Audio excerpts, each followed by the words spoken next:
30 septembre, Ézéchiel chapitre 5, chapitre 6, chapitre 7, chapitre 8. Et toi, fils de l'homme, prends un instrument tranchant, un rasoir de barbier, prends-le et passe-le sur ta tête et sur ta barbe. Prends ensuite une balance à peser et partage les cheveux. Brûle-en un tiers dans le feu au milieu de la ville lorsque les jours du siège seront accomplis. Prends-en un tiers et frappe-le avec le rasoir tout autour de la ville. Disperse-en un tiers au vent et je tirerai l'épée derrière eux.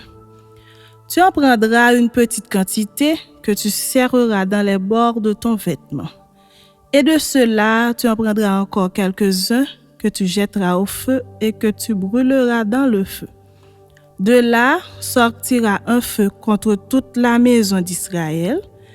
Ainsi parle le Seigneur, l'Éternel. C'est là cette Jérusalem que j'avais placée au milieu des nations et des pays d'alentour. Elle a violé mes lois et mes ordonnances et s'est rendue plus coupable que les nations et les pays d'alentour, car elle a méprisé mes lois, elle n'a pas suivi mes ordonnances. C'est pourquoi ainsi parle le Seigneur l'Éternel. Parce que vous avez été plus rebelles que les nations qui vous entourent, parce que vous n'avez pas suivi mes ordonnances et pratiqué mes lois, et que vous n'avez pas agi selon les lois des nations qui vous entourent, à cause de cela, ainsi parle le Seigneur l'Éternel. Voici, j'en veux à toi, et j'exécuterai au milieu de toi mes jugements sous les yeux des nations. À cause de toutes tes abominations, je te ferai ce que je n'ai point encore fait, ce que je ne ferai jamais. C'est pourquoi des pères mangeront leurs enfants au milieu de toi et des enfants mangeront leurs pères. J'exercerai mes jugements contre toi et je disperserai à tous les vents tout ce qui restera de toi. C'est pourquoi je suis vivant, dit le Seigneur, l'Éternel, parce que tu as souillé mon sanctuaire par toutes tes idoles et toutes tes abominations. Moi aussi, je retirerai mon œil et mon œil sera sans pitié. Moi aussi, je n'aurai point de miséricorde. Un tiers de tes habitants mourra de la peste et sera consumé par la famine au milieu de toi. Un tiers tombera par l'épée autour de toi, et j'en disperserai un tiers à tous les vents, et je tirerai l'épée derrière eux. J'assouvirai ainsi ma colère, je ferai reposer ma fureur sur eux, je me donnerai satisfaction, et ils sauront que moi, l'Éternel, j'ai parlé dans ma colère en répandant sur eux ma fureur. Je ferai de toi un désert, un sujet d'opprobre parmi les nations qui t'entourent aux yeux de tous les passants. Tu seras un sujet d'opprobre et de honte, un exemple et un objet d'effroi pour les nations qui t'entourent, quand j'exécuterai contre toi mes jugements avec colère, avec fureur et par des châtiments rigoureux. C'est moi, l'Éternel, qui parle, quand je lancerai sur eux les flèches pernicieuses de la famine qui donne la mort et que j'enverrai pour vous détruire, car j'ajouterai la famine à vos maux, je briserai pour vous le bâton du pain. J'enverrai contre vous la famine et les bêtes féroces qui te priveront d'enfants. La peste et le sang passeront au milieu de toi. Je ferai venir l'épée sur toi. C'est moi, l'Éternel, qui parle. Chapitre 6. La parole de l'Éternel me fut adressée en ces mots. Fils de l'homme, tourne ta face vers les montagnes d'Israël et prophétise contre elles. Tu diras, montagnes d'Israël, écoutez la parole du Seigneur de l'Éternel. Ainsi parle le Seigneur, l'Éternel, aux montagnes et aux collines, aux ravins et aux vallées. Voici, je fais venir l'épée contre vous et je détruirai vos hauts lieux. Vos autels seront dévastés, vos statues du soleil seront brisées et je ferai tomber vos morts devant vos idoles. Je mettrai les cadavres des enfants d'Israël devant leurs idoles et je disperserai vos ossements autour de vos autels. Partout où vous habitez, vos villes seront ruinées et vos lieux dévastés, vos hôtels seront délaissés et abandonnés, vos idoles seront brisées et disparaîtront, vos statues du soleil seront abattues et vos ouvrages anéantis. Les morts tomberont au milieu de vous et vous saurez que je suis l'Éternel. Mais je laisserai quelques restes d'entre vous qui échapperont à l'épée parmi les nations lorsque vous serez dispersés en divers pays. Vos réchappés se souviendront de moi parmi les nations où ils seront captifs parce que j'aurai brisé leur cœur adultère et infidèle et leurs yeux qui se sont prostitués après leurs idoles. Ils se prendront eux-mêmes en dégoût à cause des infamies qu'ils ont commises à cause de toutes leurs abominations.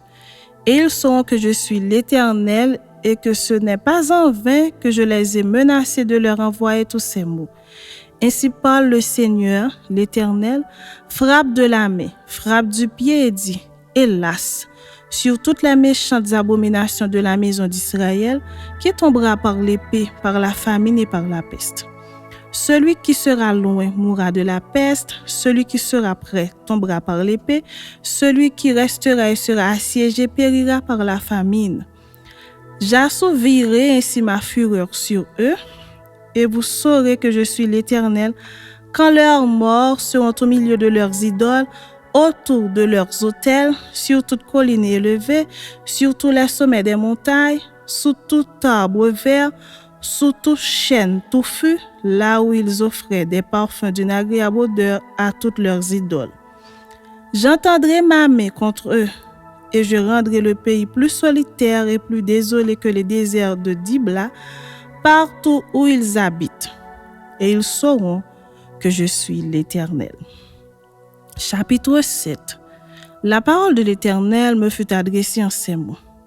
Et toi, fils de l'homme, ainsi parle le Seigneur, l'Éternel, sur le pays d'Israël. Voici la fin vient sur les 4 extrémités du pays. Maintenant, la fin vient sur toi. J'enverrai ma colère contre toi, je te jugerai selon tes voies, je te chargerai de toutes tes abominations. Mon œil sera pour toi sans pitié, et je n'aurai point de miséricorde, mais je te chargerai de tes voies, et tes abominations seront au milieu de toi. Et vous saurez que je suis l'Éternel. Ainsi parle le Seigneur, l'Éternel. Un malheur unique, voici, il vient.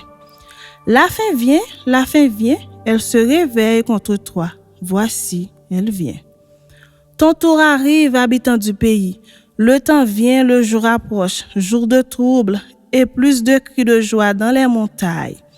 Maintenant, je vais bientôt répandre ma fureur sur toi, assouvir sur toi ma colère. Je te jugerai selon tes voies, je te chargerai de toutes tes abominations. Mon œil sera sans pitié et je n'aurai point de miséricorde. Je te chargerai de tes voies et tes abominations seront au milieu de toi. Et vous saurez que je suis l'Éternel, celui qui frappe. Voici le jour, voici, il vient. Le tour arrive, la verge fleurit, l'orgueil s'épanouit. La violence s'élève pour servir de verge à la méchanceté. Plus rien d'eux, de leur foule bruyante, de leur multitude. On ne se lamente pas sur eux. Le temps vient, le jour approche. Que l'acheteur ne se réjouisse pas, que le vendeur ne s'afflige pas, car la colère éclate contre toute leur multitude. Non, le vendeur ne recouvrera pas ce qu'il a vendu. Fût-il encore parmi les vivants, car la prophétie contre toute leur multitude ne sera pas révoquée et à cause de son iniquité, nul ne conservera sa vie. On sonne de la trompette, tout est prêt, mais personne ne marche au combat, car ma fureur éclate contre toute leur multitude. L'épée au dehors, la peste et la famine au dedans. Celui qui est au champ mourra par l'épée, celui qui est dans la ville sera dévoré par la famine et par la peste. Leurs fuyards s'échappent, ils sont sur les montagnes comme les colombes des vallées, tous gémissant, chacun sur son iniquité. Toutes les mains sont affaiblies, tous les genoux se fondent en eau. Ils se serrent de sacs et la terreur les enveloppe. Tous les visages sont confus, toutes les têtes sont rasées. Ils jetteront leur argent dans les rues et leur or sera pour eux un objet d'horreur. Leur argent et leur or ne pourront les sauver au jour de la fureur de l'Éternel. Ils ne pourront ni rassasier leur âme, ni remplir leurs entrailles, car c'est ce qui les a fait tomber dans leur iniquité. Ils étaient fiers de leur magnifique parure, et ils en ont fabriqué les images de leurs abominations, de leurs idoles. C'est pourquoi je la rendrai pour eux un objet d'horreur. Je la donnerai en pillage aux mains des étrangers et comme butin aux impies de la terre, afin qu'ils la profanent. Je détournerai d'eux ma face et l'on souillera mon sanctuaire. Des furieux y pénétreront et le profaneront. Prépare les chaînes, car le pays est rempli de meurtres, la ville est pleine de violence. Je ferai venir les plus méchants des peuples pour qu'ils s'emparent de leurs maisons. Je mettrai fin à l'orgueil des puissants et leurs sanctuaires seront profanés. La ruine vient, ils cherchent le salut et point de salut. Il arrive malheur sur malheur, un but succède à un bruit, ils demandent des visions aux prophètes, les sacrificateurs ne connaissent plus la loi, les anciens n'ont plus de conseils. Le roi se désole, le prince s'épouvante, les mains du peuple du pays sont tremblantes. Je les traiterai selon leur voie, je les jugerai comme ils le méritent et ils sauront que je suis l'Éternel. Chapitre 8. La 6e année, le 5e jour du 6e mois, comme j'étais assis dans ma maison et que les anciens de Juda étaient assis devant moi, la main du Seigneur de l'Éternel tomba sur moi. Je regardai et voici, c'était une figure ayant l'aspect d'un homme. Depuis ses reins en bas, c'était du feu. Et depuis ses reins en haut, c'était quelque chose d'éclatant comme de l'airain poli. Il étendit une forme de main et me saisit par les cheveux de la tête. L'esprit m'enleva entre la terre et le ciel et me transporta dans des visions divines à Jérusalem, à l'entrée de la porte intérieure, du côté du septentrion, où était l'idole de la jalousie qui excite la jalousie de l'Éternel. Et voici, la gloire du Dieu d'Israël était là, telle que je l'avais vue en vision dans la vallée. Il me dit, « Fils de l'homme, lève les yeux du côté du septentrion. » Je levai les yeux du côté du septentrion. Et voici, cette idole de la jalousie était au septentrion de la porte de l'autel à l'entrée. Et il me dit, « Fils de l'homme, vois-tu ce qu'ils font, les grandes abominations que commet ici la maison d'Israël, pour que je m'éloigne de mon sanctuaire? Mais tu verras encore d'autres grandes abominations. » Alors il me conduit à l'entrée du parvis. Je regardai et voici, il y avait un trou dans le mur et il me dit, « Fils de l'homme, perce la muraille. » Je perçai la muraille et voici, il y avait une porte. Et il me dit, « Entre et vois les méchantes abominations qu'ils commettent ici. » J'entrai et je regardai. Et voici, il y avait toutes sortes de figures de reptiles et de bêtes abominables et toutes les idoles de la maison d'Israël, peintes sur la muraille tout autour. 70 hommes des anciens de la maison d'Israël, au milieu desquels était Jaazania, fils de Shaphan, se tenaient devant ces idoles. Chacun l'ancessoire à la main, et il s'élevait une épaisse nuée d'encens. Et il me dit, « Fils de l'homme, vois-tu ce que font les ténèbres, les anciens de la maison d'Israël, chacun dans sa chambre pleine de figures? Car ils disent, l'Éternel ne nous voit pas, l'Éternel a abandonné le pays. » Et il me dit, « Tu verras encore d'autres grandes abominations qu'ils commettent. » Et il me conduisit à l'entrée de la porte de la maison de l'Éternel, du côté du septentrion. Et voici, Il y avait là des femmes assises qui pleuraient à Muse.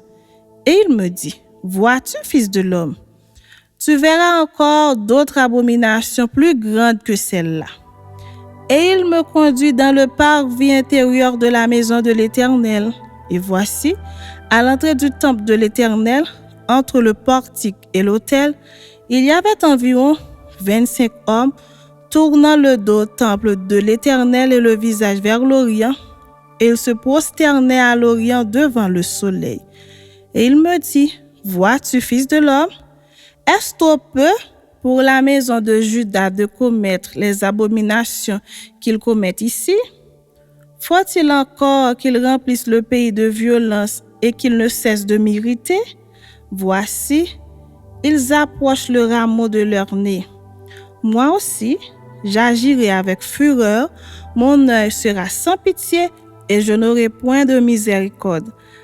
Quand ils crieront à haute voix à mes oreilles, je ne les écouterai pas.